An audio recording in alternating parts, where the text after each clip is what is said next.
Brilliant stuff. I don't know how we've gotten to an hour and 38 minutes in the show before we've actually realised, or I need to ask the question, like what's going on in Tipperary and what happened on Saturday night? Well, look, we should tee it up with Dennis Ryan's comment here. Gormless Shane doing some squirming this morning, file under things you love to see. And Owen Green followed that up by saying, lads, Tip won one game all year and are the most overrated bunch of hurlers ever. Either good athletes who can't hurl or good hurlers who can't run. True story. Now, he has really gone for Tipperary. Look, Tip were desperate. Don't get me wrong. Tipperary, Galway should have won this game by 10 points. And I thought they tactically outdid Tipperary. I thought they outfought Tipperary. I think Tipperary made mistakes with how they selected the team. Look, Seamus Callan, one of the, basically the GOAT from Tipperary at this stage, 40 championship goals, unbelievable. But he's had so many injuries, and I'm not sure he was right for this game. And then Galway sat back and Tip hit long ball in on top of him. What do you expect is going to happen there when you've got Dahi Burke in front, you've got Grode McInerney behind, Pádraig Mannion drifting in as well. So I don't think that was the right selection. I think Jake Morris was he didn't puck a ball. Mark Keogh didn't puck a ball. Obviously, 2 of the 3 were taken off at half time. If Tipperary wanted to try and beat you from distance, the 2 wing forwards, nominally wing forwards, I suppose. Alan Tynan, he got a couple of points. Seamus Kennedy got a couple of points. But it's not like, for example, if you had Noel McGrath constantly in scoring position on wing forward, and Sean Lennon sat in his shorts. He was not letting him get on the ball. Now, it might have been like Noel could have 2 or 3 points after 15 minutes, and the game kind of went away from him after that. Yeah. Delivered a couple of killer passes, but he was unusually off target the other night. Yeah, so Tipperary weren't in a position where they could kill you from distance, because it's not like they worked the ball up through, a certain amount of the pitch and then were comfortable to sort of, do triangles around the sidelines and have shooters killing Galway from distance, so that they would have to be drawn out the field. Tipperary realistically should have tried to sit back and choke the backline, because they ended up with 2v1, Ronan Maher plus Cathal Barrett versus Conor Whelan inside their own 45. Now, it was Kevin Cooney before that. And it just didn't work for Tipperary. And Cathal Barrett hadn't played in 5 weeks since that game against Limerick when he got the concussion. So it's going to be very difficult for him to come in and lock down arguably the most explosive forward in massive space. So I just felt really sorry for him. A bit like what Keane Nolan had against Aaron Gillan in a way, albeit maybe not quite to that same level. Of course, not to that same level. But it was just... He overcommitted himself a couple of times. Well, and isn't that the thing? When you're not fully fit or you're not fully right, you often dive out for balls that aren't there. And there was and Whelan he was really cute and used his bit of strength without fouling him as well. Well, isn't that the difference between a lad who's on top of his game and a lad who's didn't even play the week before against Offaly? There's no way that you wouldn't have played Barrett last week if he wasn't right for last week. Well, if Craig Morgan had gotten through last week, he probably would have played again this week. That's probably. And Craig Morgan wasn't right against that. Obviously, he's coming back. He's passed every fitness test and all that to make sure his cruciate is up to it. But you can see he wasn't up to 100% either. So whether it was a hamstring cramp or whether he wasn't fit to play this weekend, I think the decision was made with the performance that he wasn't quite ready for something like this. So Tipperary were outfought. They were outgunned. The team selections. But I don't know if Grode O'Connor wasn't fit to start the game. He went off injured against Waterford. He obviously came on against Offaly last week. But the difference he made when he came in, he was a ball winner, Shane. He didn't have, and it's a problem we have. And I would have always said 5, 6, 7, 8 years ago that Bonner was your most important forward, because he offered something that maybe no other Tip forward did, that he could win that primary ball. You were trucking ball down, and it's one thing trucking ball down if you have a couple of big lads with big paws that can win a 50-50 ball or a 40-60 ball, but you couldn't get your hands on primary ball at all the other night. Yeah, look, you just have to give Galway most of the credit for this, but Tipperary were poor, and I kind of explained away the Waterford game by saying, look, you played Limerick the week before, that probably took a huge amount out of the team. Morris and Cathal Barrett weren't playing, so that's 2 of your paciest players also out of the team. They were hyped up to the last against the Waterford team that were, downtrodden, that were spoken about publicly about having nothing between the legs and all this kind of stuff. But I think Tipperary here again, it was poor across the board. Tip were beaten by the better team and should have been hammered. But I would say that you can't ignore the amount of players that are between the ages of 22 and 27 that were missing for this game. And eventually it has, whether you want to say that Tipperary were overcooked earlier in the season or whatever you want, you can't ignore the difference that Barry Heffernan, who has really shut down Conor Whelan the last few times he's played against him in matches. Like, he really has done a brilliant job at him. So you don't have Barry Heffernan, massive player, and he's back for Nina now. And, you know, if the season went on or was 2 months later, he'd probably be playing at the moment. Craig Morgan, have him fully fit. Paddy Cadell, Ger Brown. I'm not saying all these lads start, by the way, but Gerard O'Connor having him fully fit. Bonner Maher not being available there. People will say I'm just making excuses. Or am I just saying that Tipperary are missing 4 or 5 lads here who are physically strong, who are powerful guys? Like, the sideline got it wrong with the selections here in ways as well, and in terms of like tactically being outdone. But there's a lot of reasons why you don't just say, look, forget the whole thing. Tipperary should improve next year. Got out of Munster this year, albeit by the skin of the teeth. But it was just the manner of some of the defeats last year. There's no doubt that Tipperary have improved. You know, I'll peel Tipperary if I get half a chance. Oh, these would have course. But Tipperary improved no end this year compared to last year. Like, it's not even comparable. Even when you put it to, like, you know, bums and seats following Tipperary. Like, Tipperary have a big following now again. Cattle and the buzz around that seems to have brought with that. They qualified for Munster, albeit, you know, fortuitously enough at the end. They should have been in a Munster final. But to me, as a first year from Cattle and Co, I wouldn't say it was a bad year. They were beaten in the league semi-final by Limerick. They were beaten in an All-Ireland quarter-final by Galway. It should have probably been beaten by more. Last year, they were beating double figures in nearly every game. Let's call a spade a spade. That's just the nature of the finished bottom of Munster with no points. This year, with probably, as you said, 4 to 5 important players, I would say, not available for selection. And like, I was looking down through the squad the other day, and with due respect to everybody's there, you're looking down and thinking it's shallow enough beyond 18 or 19. So I'm sure from Cattle's point of view, he'd be hoping that he gets a better kind of, you know, a better run with injuries next year. Interesting to see whether, and he's had a phenomenal career, whether we see Seamus Callan in a Tipperary jersey again, whether we see Patrick Bonner-Maher in a Tipperary jersey again, potentially even whether we see Noel McGrath in a Tipperary jersey again. Like, 3 absolute warriors for the Premier down through the years. Of the 3 of them, I'd say the most likely that we're going to see is Noel McGrath, because I thought he had a brilliant season outside of the other day. Even against Waterford, he was one of the few that was throwing it down to them in a really, really bad performance. Just didn't have a going day the other day. But yeah, like, as I said, it definitely wasn't all bad for Tipperary this year. Definitely not. Yeah, Noel McGrath will be 33 at the very end of the year. If he feels he can go again, who knows? Maybe he'd be a starter, maybe not. But obviously, he's still a player that I think Tipperary could use. Like, Bonner Maher was injured, a question here from AP123. And definitely he's someone you would have liked to throw in. I probably wouldn't have taken Mark Keogh off. And he didn't play well. And there was a ball that he spilled when he could have got it in behind during the first half of the game. Fair enough. But I just think he's a player you leave out there. Conor Bowe, didn't really happen for him. Although he was rugby tackled by Sean Lennon late in the game when Tipper 3 points behind. Now, this was obviously 45 yards out or whatever. And I've no issue with, look, Galway should have won by 10 points. Don't get me wrong. But you know, I've come back to this rule time and time again. It was 2 years ago when Galway did 3 years ago when Galway did a rugby tackle on Tipperary that the black card was guaranteed to come in. And yet again, they've done it here. And it just comes back to the whole point that I keep saying, cynical rugby tackle fouls do not happen unless you're trying to stop a goal. Why was Sean Lennon doing a rugby tackle out 45 yards on the sideline? He wanted to make sure Tipperary didn't have an opportunity to score a goal. They should always be penalties, and they'll stop it. Because we were denied an exciting last few seconds.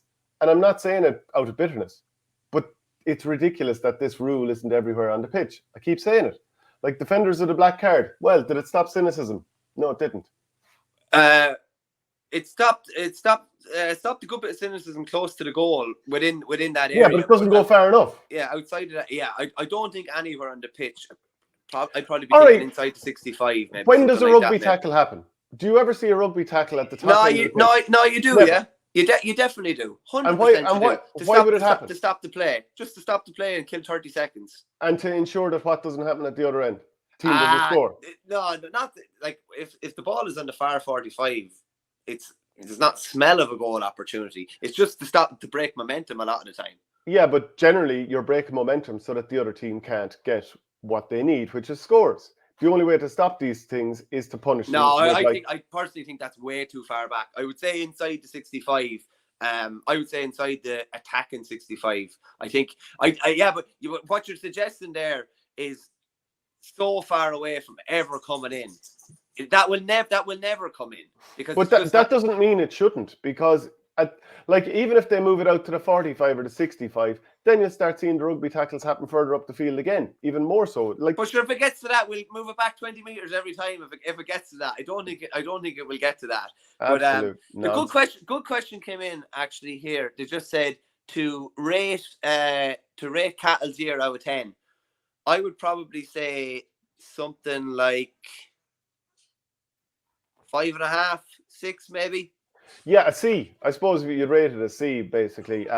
Like Tipperary were decent. Like the league was a favourable side of the league for Tipperary. Let's call a spade a spade. So it's grand. Went down to Nolan Park, bossed that game against Kilkenny up by 12 at half time, won by 6, whatever it was. Saw off Waterford, albeit the red card made a big difference that day. Had some other okay victories. Munster, very good at times, but obviously only won one game. Drawn with Limerick, grand. Drawn with Cork, should have won that game.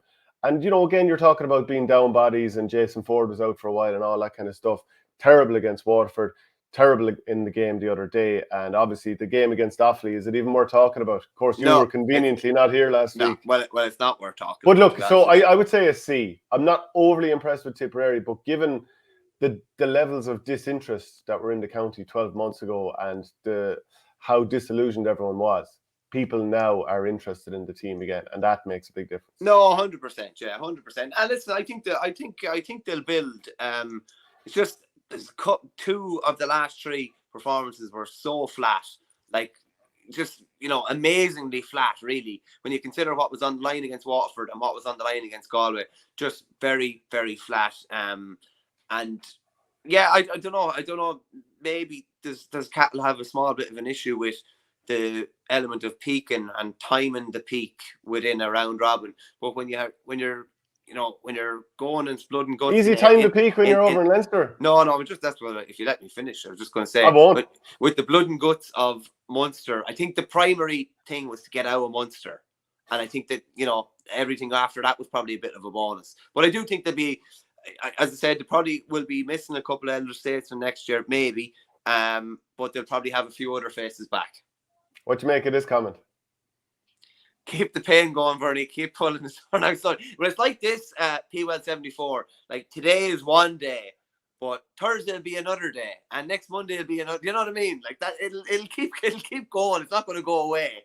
Yeah, and should we talk about Dublin a little bit? Or sorry, no, actually, I actually wanted to talk about Keenan Fahy. What a performance there. Conor Cooney, he's left on the bench. Fintan Burke's left on the bench.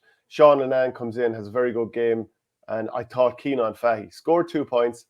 He won frees. He set up a couple of scores for other players. There was one score at the end that I thought was really important. One for, when he took down the puck out with the stick and then straight down to his hand in traffic. Then he popped it to Evan Nyland and he ran across the defender that was trying to hook him. It was brilliantly done. He was a leader. Yeah, it was a bit of a coming of age kind of game, particularly when he was mostly needed, I would say, in the latter stages. I thought Evan Nyland's role was really interesting as well. A lot of time he was back in his 30 yards out from his own goal, getting hooks and flicks in. Like, it's probably, if we were talking about Evan Nyland, that's probably not a role that we would have described him as. And even as a creator, for Whelan's great point where he got Barrett to buy what he was selling and dive in. Like, it was Nyland that held on to the ball for 5 or 6 seconds and gave a lovely pass. That was a lovely Galway team move as well. I think from a Galway point of view, there is an exciting possibility there in what they've done well the other night. If they're able to bring that up another 15 or 20%, you're thinking maybe they could really, really throw it down to Limerick. But if they leave doors open like they did for Tip the other night to do that against Limerick, Limerick will absolutely barrel through them. Yeah, Richard Hogan. In fairness, Tommy Guilfoyle put it best today. Who'll win the All-Ireland? Well, it won't be Tip. Tommy was great stuff. We must get him on again and talk about the Loughnane days, seeing as they're both fecal men. Sully 180, Nyland threw a lot of ball that he would usually be turning and taking on shots, or threw a lot of ball, threw it around. No, he was very, very good. Like, to me, it feels like there's a bit of a coming of age with this Galway team. Henry Shefflin would probably have been disappointed not to get big championship wins or win a Leinster title in his first 2 seasons or 1.5 seasons up to now. But now you look at this forward line, and Brian Kincannon didn't really get it done the other day. And he's a good player. Like, look, I had him down for an All-Star in 2020, which he didn't get, but I would have had him in the running for that. But you look at Kevin Cooney now, he's becoming a real focal point. The last 15 minutes of Leinster final, thought early on in this game especially, set up a great goal chance for Conor Whelan that he should have finished. And you know what's great? He doesn't need to score. And I know he took on a couple of shots, but those sort of players are crucial, creators. Yeah, so Kevin Cooney, Evan Nyland, Keenan Fahy now. I mean, a year ago we were talking about that stamp he did in the Leinster final and, the frustration around that and, what will we get out of him? But now he looks like a serious player. Sean Lennon, like that was, I would have thought, he's a bit of an all-hurler. I don't mean that in a bad way, but, he's a hurler. I would have thought Evan Nyland, he's a hurler. But Lennon showed a bit of grit, a bit of dirt when it was required, the rugby tackle, pulling and dragging the jersey out of Noel McGrath. He wasn't just going to let him do a bit of hurling. So Shefflin has brought a little bit of ignorance, a bit of steel to these lads. The only thing is, Shane, like it was the same against Cork last year. There was a bit of steel when their backs were to the wall. Do you know what I mean? Do their backs need to be to the wall to produce that type of performance? There's going to be a bit of expectation coming into the Limerick game. With expectation comes a bit of pressure. Are they going to, I know they played well in last year's All-Ireland semi-final, but like, why do their backs need to be to the wall for the real Galway to stand up? Do you know what I mean? And that's the big question going into the semi-final now. Yeah, that bot asked me, Shane, would your view on cynicism be the same if a Tipperary player pulled down a Clare player 45 yards out from the goal? Verney, I think you would say across the board that whether it's a Tip person being on the wrong end of it or the right end of it, I do call it out.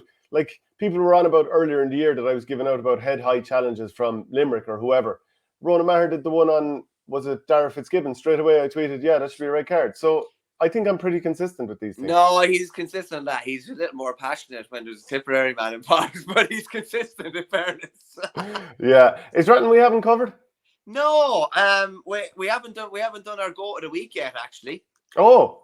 Yeah, and like I would go off the beaten track a small bit. I thought Conor Whelan was brilliant the other night for Galway, don't get me wrong, but I thought Cottle Mannion totally dictated the game. Now, partly was that he let him dictate the game, which is amazing, really. How you could leave probably the best distributor on the pitch, how you could leave him free.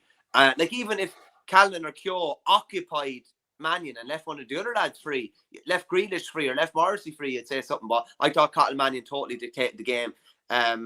Someone said to me there recently, could Cottle Mannion play 6 for Galway? And I was thinking, jeez, I don't know, could he? He could probably definitely play a modern 6 for Galway now, I'd say, the way he's playing at the moment. So be Cottle Mannion in the hurling for me anyway.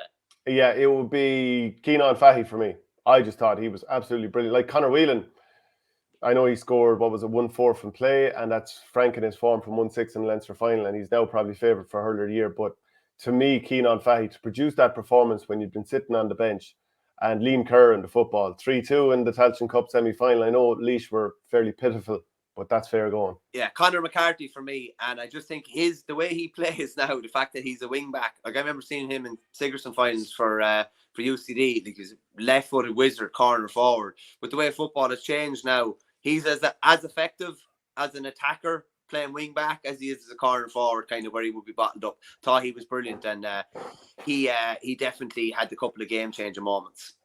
And Adrian McGrath says, Tip missing lads, none of them are any better than the lads that are there. Raymond Gilburn says, question for Verney, when was the last time the Limerick hurlers covered the handicap in a championship hurling match? Oh, fair question. Definitely hasn't been this year anyway, in a championship match. Wouldn't have been really last year either. Yeah, no, that's what I was saying. The last 9 games, the biggest winning margin in championship, I think, has been 3. Oh, wait, no, and that could have been after extra time in Munster final last year. It's like 2-2, 1-1. I said it was clutch, and it is clutch, but there's also an element of hanging on. Yeah. And that's why, Limerick are favourites to win the All-Ireland. Would you be that surprised if they're beaten in semi-final? You wouldn't. Sorry, 3 points was against Galway in the All-Ireland semi-final last year. And that's been their biggest winning margin in the last 9 games. I think that's what makes the semi-final so exciting. Would you be that surprised if it was an all-Leinster final? You wouldn't be. Would you be surprised if it was an all-Munster final? No. Would you be surprised if it was the same pairing as last year? No. And that's why it's great to have 2 weeks to build up to it. There's so many fascinating kind of ponderables. Yeah, and Raymond Gilburn says the first round against Cork in 2022. Yeah, I was down there at that game in Páirc Uí Chaoimh, and they absolutely battered them. Pegleg Lonergan says, question for the Tip man. Who will retire from Tip, do you reckon? I would imagine that, like Seamus Callan knows Tipperary nothing. He'll be 35 later in the year. A lot going on personally as well, like between business and work and all that, all that kind of stuff. So I'd imagine he probably will. I'd say Bonner Maher's a bit of a 50-50. I'd imagine no player likes to go out, when you don't have an opportunity to play in the last game. So I'd say that would be quite frustrating for him. I'd imagine Noel McGrath will stay on for one more year. And after that, I don't think anybody. I think the age profile is relatively strong beyond that. So that would be my guess. Tipperary owe Seamus Callan a huge debt of gratitude for the career that he's had so far. So, but it'll still be up to him. Would you have any thoughts on that? No, I'd imagine Noel would stay, and the fact that he was captain this year, and like he played as good a hurling this year as he has in the last 5 or 6 years. So I'd be surprised if he didn't stay on. The other two lads might go. Seamus has had a horrible time with injury the last couple of years. Even this year, he had the medial ligament in his knee. He hasn't really had a clean run in 4 or 5 seasons. Probably hasn't had a clean run since he was hurler of the year, being honest.